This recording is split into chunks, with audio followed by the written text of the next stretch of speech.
Argentina coach Lionel Scaloni Uruguay ও ব্রাজিলের বিপক্ষে আসন্ন বিশ্বকাপ বাছাইপর্বের ম্যাচগুলোর জন্য ২-৬ সদস্যের চূড়ান্ত স্কোয়াড ঘোষণা করেছেন। তবে এই দলের সবচেয়ে বড় অনুপস্থিতি লিওনেল মেসি, যিনি সাম্প্রতিক একটি ম্যাচে অ্যাডাক্টর মাংসপেশিতে চোট পেয়েছেন। আর্জেন্টিনার হৃদয় ও অনুপ্রেরণার প্রতীক এই মহাতারকা ইনজুরির কারণে মাঠের বাইরে থাকবেন, যা ভক্তদের জন্য বড় ধাক্কা। মেসি নিজেও এই গুরুত্বপূর্ণ ম্যাচগুলোতে খেলতে না পারায় দুঃখ প্রকাশ করেছেন এবং বলেছেন, আমি দ্রুত সুস্থ হয়ে ফিরতে চাই, দলের জন্য, ভক্তদের জন্য। মেসির না থাকাটা আর্জেন্টিনার আক্রমণভাগের জন্য চ্যালেঞ্জ হলেও তরুণ প্রতিভা জুলিয়ান আলভারেজ এই দায়িত্ব কাঁধে তুলে নেবেন। স্কোয়াডে নতুন মুখ হিসেবে নিকো পাজ, থিয়াগো আলমাদা এবং ম্যাক্সিমো পেরনের মতো উদীয়মান খেলোয়াড়দের অন্তর্ভুক্ত করা হয়েছে, যা ভবিষ্যতের আর্জেন্টিনা দলের ভিত্তি গড়ে তুলতে সাহায্য করবে। তারা সবাই মেসির শূন্যস্থান কিছুটা হলেও পূরণ করতে চায়, দেশকে গৌরব এনে দিতে চায়। আর্জেন্টিনা বর্তমানে কনমেবল বিশ্বকাপ বাছাইপর্বের পয়েন্ট তালিকায় ২-৫ পয়েন্ট নিয়ে শীর্ষে রয়েছে।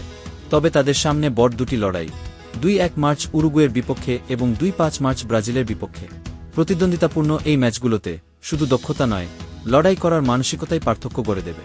অন্যদিকে ব্রাজিলের পক্ষেও দুঃসংবাদ, কারণ তাদের অন্যতম বড় তারকা নেইমারও ইনজুরির কারণে মাঠের বাইরে থাকবেন।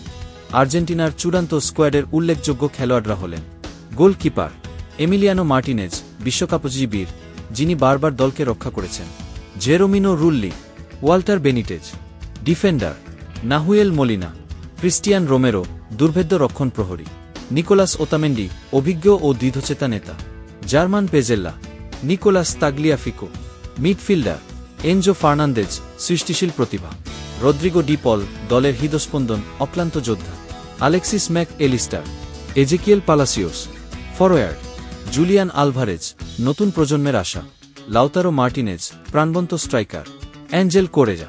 এই স্কোয়াড শুধু ফুটবল খেলার জন্য নয়, জাতির আবেগ ও গর্ব বহন করার জন্য মাঠে নামবে। তারা জানে প্রতিটি গোলও, প্রতিটি ট্যাকল, প্রতিটি সেভ শুধু একটি ম্যাচ জেতার জন্য নয়, এটি লাখো সমর্থকের স্বপ্ন রক্ষা করার লড়াই। তাই মেসি না থাকলেও তার চেতনা ও অনুপ্রেরণা নিয়ে আর্জেন্টিনা লড়বে, জিততে নামবে।